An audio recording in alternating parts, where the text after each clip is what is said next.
I didn't prepare for JEE, I didn't have a roadmap, and when I started engineering, I had absolutely no idea how placements even worked, but I still made it to Amazon.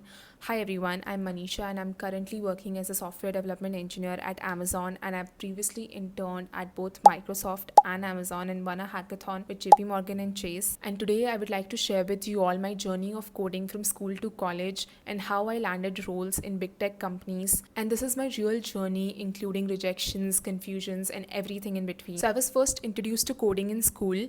I was a decent student. I studied in ICSE and ISC, and it was a part of our curriculum in 9th and 10th, and I had a choice in 11th and I went with computer science. So I learned Java language in school, and honestly I had zero interest in coding back then, and I used to find it very difficult to understand the concepts. So I used to only study enough to score well in exams, and back then engineering wasn't really a clear plan for me. I was just going with the flow like a lot of us do. Then after 12th, COVID hit and I had to decide which college to pick, which course to pick, and I'd never prepared for JEE, so I went with BTech in computer science and engineering in a private college. In my first year of college, we started with C programming. We used to solve very basic coding problems, and since I already had some background, it was very easy for me to solve the questions that we used to get in class, and that really boosted my confidence and gave me a really good start. I started taking my academics very seriously, and I used to focus on scoring good CGPA every semester, because from the very beginning I knew that I wanted a good placement. But the problem was I had no idea how to get there. I remember talking to random people, reaching out to my seniors on LinkedIn to ask for advice, watch videos on YouTube just to understand what exactly I'm supposed to do. I think around third semester was when I was first introduced to data structures and algorithm,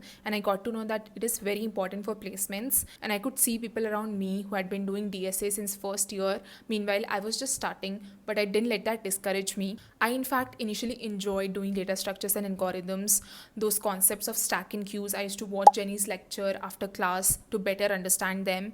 Until that point, I didn't know anything about coding platforms. A friend of mine told me about HackerRank and HackerEarth, and that's where I solved my first coding problems. In the beginning, I genuinely had no idea what I was doing. There was no plan, no structure. I used to just randomly solve problems. Then I used to watch videos related to internships and placements on YouTube, and that's when I came across DSA sheet, and that's how I came across Striver's DSA sheet. And that sheet was some 30 days plan that has questions topic wise divided across days. So I started with that sheet. It took me more than 2 months to complete that sheet. Some of the concepts were easy to understand, but sometimes I used to sit with one question for hours. But one thing that really helped me during this time was revision. I had made handwritten notes for all my DSA concepts, and I used to go back to them every now and then to revise the concepts that I'd already learned. And after solving more questions, I became more comfortable with DSA. I started with lead code. I solved a lot of questions on both lead code and Geeks for Geeks. I participated on their weekly contest too, not very consistently, but I used to try. And as I approached my 5th semester, my only goal was to get a good internship, and I approached my seniors on LinkedIn who had already secured an internship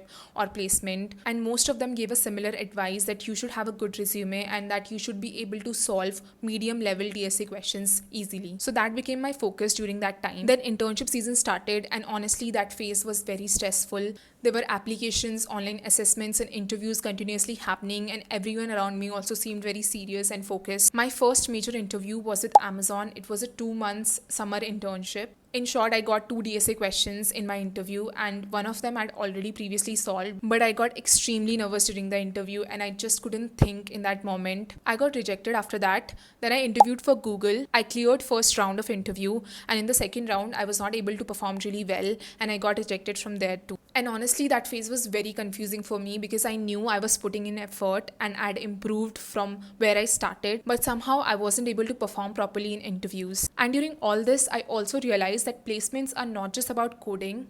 Your communication, confidence, and your ability to stay calm during interviews also matters a lot. I was able to secure the internship opportunity at Microsoft that summer. Around the same time, I also cleared interviews for JP Morgan and Chase Code for Good hackathon. It was the first time where I felt maybe all the efforts that I've been putting in are finally showing results. After that, I joined Microsoft for my internship, and it was a really good learning experience, but I did not secure a PPO there. During the same time, I participated in JP Morgan's hackathon, which my team won, but I didn't get an offer from there too.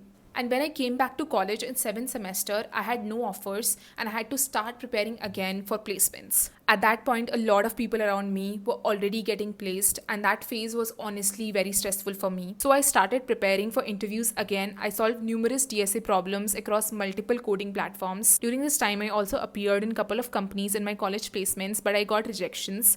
I also appeared for a full-time software engineering role at Google, but I got rejected there too. And rejections after rejections, I got an opportunity to interview for Amazon's 6 months internship role. And my interview with Amazon went really well. And that's when I finally got the offer. I joined Amazon as an intern back in January 2025 and later secured a pre-placement offer and eventually joined Amazon as a full-time software development engineer. And honestly, when I look back now, the biggest thing that helped me was consistency, not motivation, not being naturally smart, just consistently showing up even on phases where I felt completely lost. Because there were honestly many moments where I felt behind. So if you're someone currently in college, confused, feeling overwhelmed, just know that it is completely normal. And yeah, that was pretty much about my journey. I'll probably make more videos talking in details about DSA, my internship experience, interview preparation, and everything else that helped me in this journey. And also share a lot about my life beyond coding and work along the way.